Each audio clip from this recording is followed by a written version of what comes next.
My name is Peter Goetje. I'm a director of the Nordic Cochrane Center in Copenhagen and professor of research design and analysis at the University of Copenhagen.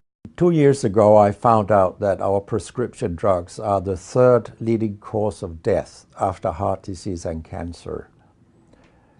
Our drugs kill around 200,000 people in America every year, and half of these people die while they do what their doctors told them.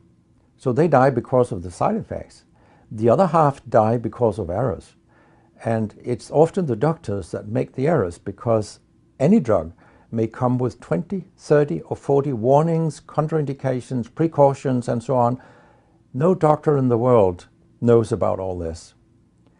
So they give patients drugs that they should not have given them, that interact dangerously with other drugs or food items or so on.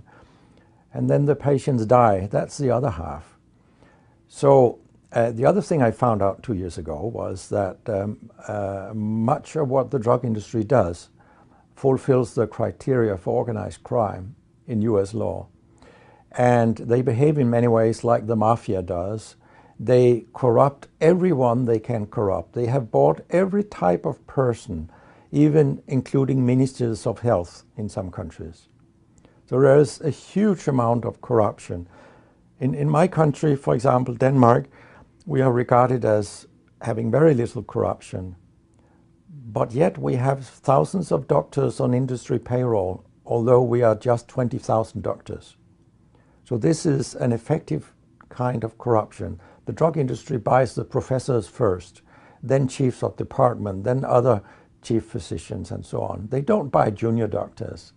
So when several thousands are on industry payroll, it's really, really bad.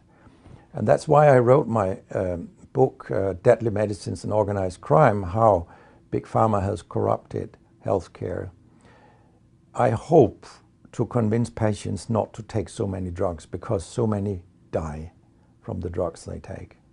In my country, people take so many drugs that every single citizen can be in treatment with 1.5 drugs from they are born till they die.